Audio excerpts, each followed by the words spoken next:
What's up, y'all? Uncle P, Reasonable Hate. Back with another reaction video. This it says creepiest workplace accidents. Man, come on, man. Let's see how dumb these people are on the job, on the clock. You feel me? Let's go. A 51-year-old Chinese woman named Zhang tried to defy the laws of physics. She was working at a garment factory in Taizhou when two of her colleagues decided to take a dangerous risk. They loaded What? 52 Come on. metal sheets weighing 4 tons onto a forklift, fully aware they were exceeding the weight limit by half a ton. So, to outsmart gravity, Listen, look. Let me tell you something. I worked in a factory, in a warehouse before. That right there get you fired. That's gonna get you fired off top. See, over there, their rules is probably different. They don't even look like they in no regular warehouse. They just doing shit like this. Look like a fucking home project or something. But that's crazy though. He gonna get fucked up. Somebody gonna get fucked up. I can't wait to see this worker shit. sat on the back of the forklift to counterbalance the weight, but he obviously didn't weigh 500 kilograms.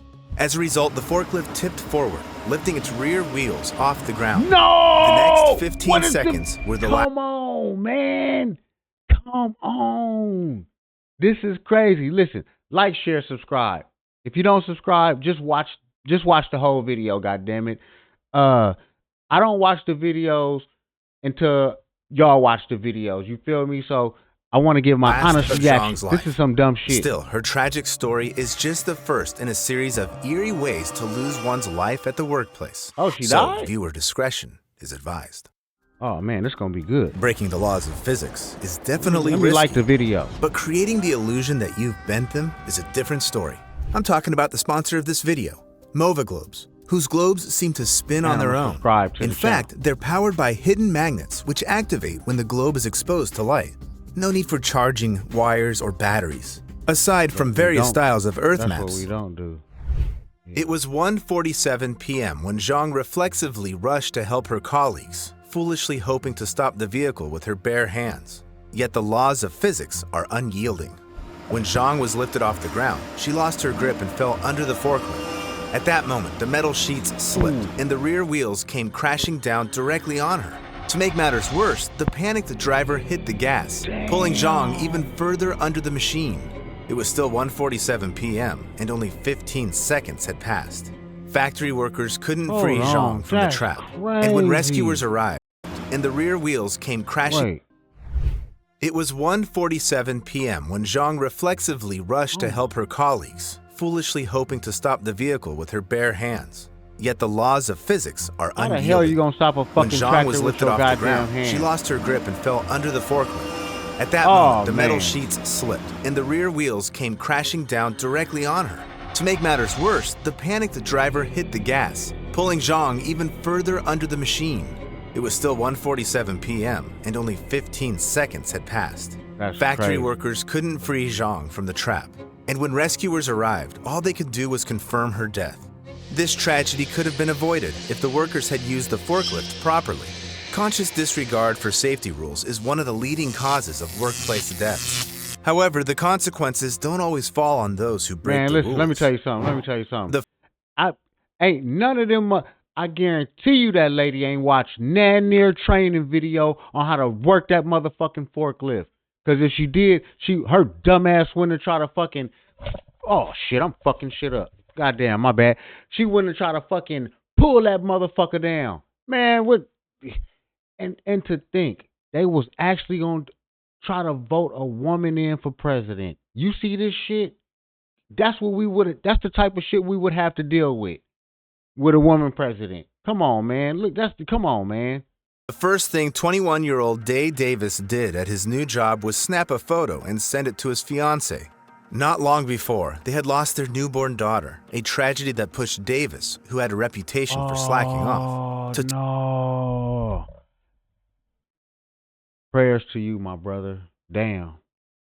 But let's see what dumb shit you did. turn his life around.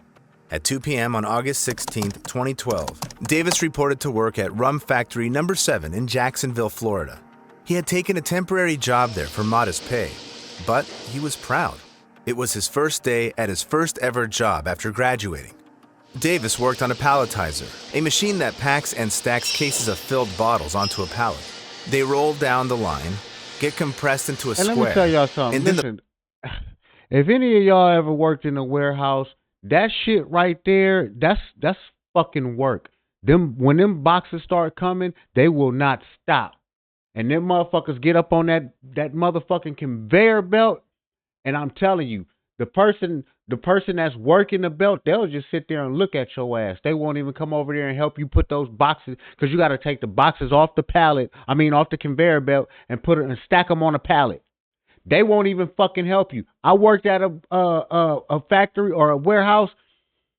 This bro was controlling that motherfucker. She just sat there and watched all them motherfucking boxes come down and fall off the goddamn belt and just looked at me. I looked at her, I said, damn, you ain't gonna help me? Oh, that's not my job. You know what I did? I walked right the fuck up out that motherfucker, man. Fuck that goddamn job. The platform lowers the completed pallet. Sometimes, though, the bottles would collide and break, covering the conveyor with glass and sticky rum. This had been happening for years, yet no one seemed to care, except for the palletizer operators, who had to stop the machine and clean it manually. That day was no different. The operators halted the conveyor, and at 4:46 p.m., Davis ducked underneath it to clean up the glass. Workers were afraid of delaying production, so they did everything as quickly as possible, even if it meant compromising their own safety. After shutting down the machine, they were supposed to lock it to prevent it from being turned back on. Okay, yeah. Then they were meant to place special supports under the platform to ensure it couldn't lower while someone was underneath. However, this time, the workers didn't do any of this to avoid wasting precious minutes. So, when the supervisor and operator finished cleaning the like I said, them motherfucking boxes they're coming and they won't stop. That's why they did that. And for that, just because all them motherfuckers, I don't know if it's laziness or just because they don't want that shit to get bagged up, a motherfucker lost their life, man, over some bullshit. Conveyor above Davis. They closed the gates and restarted the machine. It was exactly 4:49 p.m. when the factory was pierced by David's scream as he was crushed by cases of bottles weighing over 900 kilograms. Rescuers arrived within minutes, but Davis was already gone. Had the factory owners fixed the palletizer and not forced workers into situations where they feared taking time for their own safety, this wouldn't have happened. Nor would the many other accidents involving temporary workers in the U.S., who face a significantly higher risk of injury on the job than full-time ones. In Florida, this rate is 50% higher, and Oregon, 66%. And in Minnesota, a staggering 72%. They got some stupid motherfuckers in However, Minnesota. other workers who have worked with their equipment for a long time and with great success often become so confident in their abilities that they simply disregard safety rules. This happened at a snack factory in the Chinese city of Dalian. It was 5 p.m. on June 27, 2022. A man, whose identity remains unknown, was working near a lathe. He spent less than a minute prepping the machine, and only after pressing the start button did he realize his fatal mistake. But it was too late. Whoa. The man was pulled into the lathe, spinning at a terrifying speed for a full 10 seconds, until his colleagues shut down the machine. They're not gonna show that. They were horrified by what they saw because, despite the gruesome injuries, the man was still breathing. It sounds unbelievable, yet doctors managed to save the guy, and he survived. Now, another worker wasn't so lucky in the winter of 2019. He was working with metal near a similar machine, dressed in protective gear, but for some reason he didn't bother to follow another safety rule. Instead of walking around the lathe to turn it on, the man leaned over the spindle to do it. At that moment, part of his protective clothing got caught in the machine, dragging him right in after. Within seconds, his agony was over, and he passed away on the spot. Accidents like these are so common that it's worth reminding everyone about the importance of following all safety rules when working with equipment, especially machinery with fast-moving parts. However, in the Indian city of Surat, a textile factory worker was tinkering around a spinning machine wearing just jeans and a t-shirt. His job was to control the speed and tension of the threads winding onto a spool. It seemed like nothing dangerous. Suddenly, his hand got tangled in one of the threads. Wait, he said just jeans and a t-shirt. Have you ever seen them motherfuckers their like their military uniform, how them motherfuckers be. Oh, they'll wear like a fucking button up, some sweats and some goddamn flip flops, and they'll have a fucking AK or a goddamn bazooka. Running around with, you got a rocket launcher, RPG, and you got on some open toe sandals and shit. That's what, man, them motherfuckers is crazy over there. So you know at a goddamn factory he ain't gonna have on no protective gear at all. And he was instantly wrapped around the giant spool, his body twisted and cocooned in threads like a spider's web. This nightmare lasted about 7 seconds before the spool finally stopped. Other workers rushed over to free their colleague from the trap. They cut the threads and carefully laid him on the ground, afraid that every move could worsen his condition. They probably remembered the warning from the president of the Federation of Weavers' Welfare Associations that an accident involving a spinning machine almost always means certain death. This time, though, a miracle happened. The man calmly stood up and dusted himself off, suffering only a few bruises. Well, if he had been working with a paper machine, like the person in the next story, he wouldn't have had even a slim chance of survival. Ooh. I don't know the worker's name or the exact location of where this video was filmed. Look at that. But the footage is dated June 22nd, 2023 at 8:55 a.m. 2 workers were at a factory near a roller press, feeding paper strips onto it. This massive metal cylinder spins rapidly, just 10 centimeters above the floor. When a wide strip of paper fell off the conveyor, one worker simply tossed it back onto the roller, but suddenly, he was also pulled into the machine. His body was dragged down until it vanished into the 10-centimeter gap under the press. Panic erupted. Workers tried to rescue the poor man, but it took them a full minute to stop the roller. Perhaps they didn't know how to shut down the machine in an emergency, or maybe the necessary button was too far away, 10 centimeters? or even Listen. So you mean to tell 10 centimeters, that's like, I don't know, shit. How many, there's like, what, 10 centimeters in an inch? 100 millimeters in an inch or something like that? So you got, oh man, I don't know. That's about like it. That's 10 centimeters right there. Let's just say that. That, his body squoze through that. Man, come on, what the fuck? To them. In any case, the violation of safety rules claimed yet another life. Such irresponsibility causes suffering for people worldwide and in all kinds of jobs. For example, what could possibly be dangerous on a ship that is already docked? That's a beautiful day. Look at that shit. In reality, that's when one of the deadliest incidents can happen. You've probably never heard of a snapback zone, but the crews of large vessels have special markings and signs warning about this area. This man, who was mooring a ship on February 9th, 2021, should have been aware of it. He was using a large winch to wind one of the ropes holding the ship at the dock. Yet when a thicker section of the rope appeared on the screen, it suddenly tightened and, within a second, snapped back with such force that it struck the man by the winch like a giant whip. Dangerous spots on the deck where the ends of a broken rope can fly are called snapback zones. Many tragedies have occurred in these zones before markings were introduced. Unfortunately, the man in this video either didn't know the rules or chose to ignore them. But how badly he was injured remains unknown. On another ship, crew members were also working with mooring lines. One of them was performing some task near the chain connecting 2 sections of the rope. And just as the workers signaled to someone off camera and stepped back from the rope, it snapped. The exact consequences of this incident are also unknown, but I suspect it didn't end without a trip to the hospital.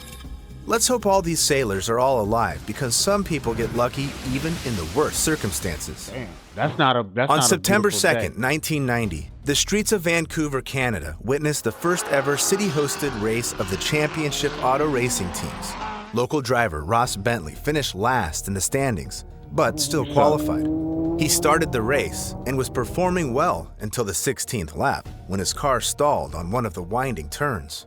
A group of marshals immediately rushed to push Bentley's car off the track. As soon as the vehicle regained traction, the marshals hurried back to their posts. However, at that very moment, Willie T. Ribbs' car came around the corner, scattering 4 people. Only 22-year-old Jean Patrick Hine was struck directly by the car. He lay unconscious on the track, surrounded by his colleagues, yet the race was not stopped. Hine was taken to the hospital, but he died that same day. Due to the barriers, Ribbs couldn't see the marshals in time. especially at such speed. Ironically, this race marked Ribbs' best performance. Did he keep going or did he stop? Let's find out. In the championship. Perhaps the marshals made a catastrophic mistake. Or maybe in 1990, racing rules weren't as strict as today. Or it's just that cars are inherently dangerous, even those with a top speed of only 30 kilometers per hour. Although the warehouse worker featured in this video probably didn't think that way until July 2017. At first, everything seemed normal. The driver was slowly moving between two tall shelves on a forklift. Meanwhile, other workers were inspecting boxes that stood neatly in the middle of the aisle. And as the driver approached them, a catastrophe occurred, often dramatized in movies. The driver swerved to avoid the obstacle when suddenly the shelf collapsed. A cascade of boxes pushed the forklift across the aisle, burying it under the contents of the second shelf, which also collapsed. Then the warehouse section began falling one by one, creating a terrifying yet spectacular domino effect. Let me tell you, hey, he lost his job off top. Even if he was alive, let me tell you, they're strict as fucked up in those goddamn buildings. If you ram your fucking vehicle, whatever you driving up in there, a forklift, a pallet jack, or cherry picker, whatever, they're going to drug test you immediately on the spot. If not, they're going to send you off site and you got to get drug tests within like 24 hours or some shit like that. You feel me? I know this because it's happened to me a few times. You know what I'm saying? Failed every last one of my drug tests too, but I talked my way up out that motherfucker though. You feel me? But I'm telling you, shit like this, oh no. Yeah, everybody around is getting fucking drug tests. For this, some shit like this, you losing your motherfucking job. God damn. And this wasn't a movie. Why not just wait? It was real life. The collapse only stopped after a significant portion of the warehouse had come down. It's unclear where this disaster happened or if the forklift driver survived. But it seems the fault doesn't lie with the worker. If all it took to bring down half the warehouse was a barely noticeable touch of the forklift roof to a box, then the problem likely lies in the weak construction of the shelves. On March 27th, 2024, there were chilling reports about the Vandapak factory in Thailand's Chonburi province. At 4:47 a.m., surveillance footage shows two workers calmly working in a shop. Suddenly, a robotic arm lowered directly onto one of them, pinning him to the bench where he had just placed a metal sheet. Get the fuck out of here. The man didn't even have time to scream. So his colleague had no idea about the horror happening right behind him. Oh, the injured worker was eventually freed from the trap. Looked like his head was... The factory administration claimed the robot was functioning correctly, yet the man had ducked under it at the wrong time. Like and a according dummy. to the managers, all employees assumed responsibility for any workplace accidents. In reality, though, this is an unfair shifting of responsibility. The robotic arm should have been equipped with a signal warning of its activation, and the worker's area should have been made as safe as possible, because this wasn't the only factory where such incidents occurred. On similar production lines, the approach to human-robot cooperation is sometimes so irresponsible that machines can take down entire groups of workers in seconds. One of the victims of robots was 49-year-old Mr. Cho, who worked at a porcelain factory in China's Hunan province in 2018. During his shift, a robotic arm on the production line broke and fell. His body was instantly pierced by numerous massive metal rods. There were 10 of them, each 30 centimeters long and 12 millimeters thick. Since most of the rods entered his shoulder, the man survived. And in his ass. When the injured worker was brought to the hospital, problems arose. Due to the metal foreign bodies, doctors couldn't perform an X-ray or MRI and had to operate blindly. It turned out that one of the rods nearly hit an artery, passing just 1/10 of a millimeter from it.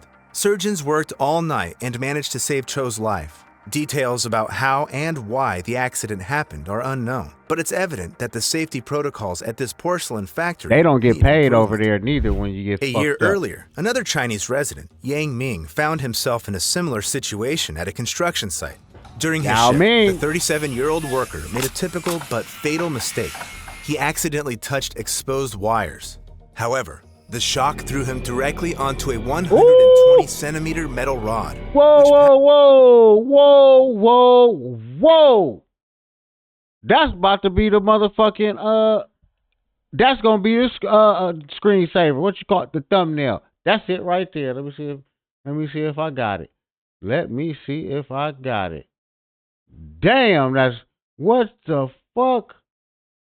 God Damn.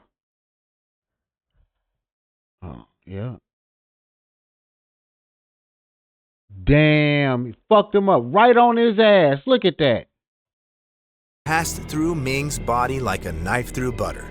The shocked but conscious man was taken to the hospital, where it became clear just how lucky he was. The rod miraculously missed all vital organs. Only a metal rod. Hold on, wait, we gotta see that again. Ming's body like a knife through butter. The shocked but conscious man was taken to the hospital, where it became clear just how lucky he was.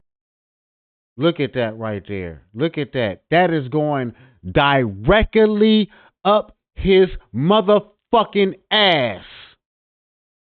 That's crazy. Hey, man. Like, share, subscribe this motherfucker. This is reasonable goddamn hate. Y'all better get with this shit, goddammit. The rod miraculously missed all vital organs, only slightly grazing the intestines, bladder, pancreas, liver, and lungs without causing any bleeding. Ming was still conscious when he was taken in for a 7-hour surgery.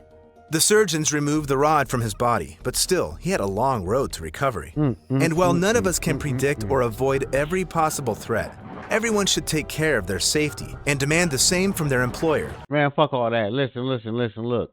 Hey, that was crazy right there, though. Damn, that shit went directly up his ass. Hey, I like that video right there. That was a good ass video. Hey, listen, look. I'm going to start doing some more of these motherfuckers. I hope y'all like them. You know, just like those cave diving videos gone wrong and shit. I want to do them motherfuckers too. You feel me? But anyway, I appreciate y'all watching me. And, man, it's all because of y'all I do this shit. I just want to keep y'all motherfuckers entertained. Anyway, like, share, subscribe. If you don't subscribe, just watch it. I love y'all. Peace out.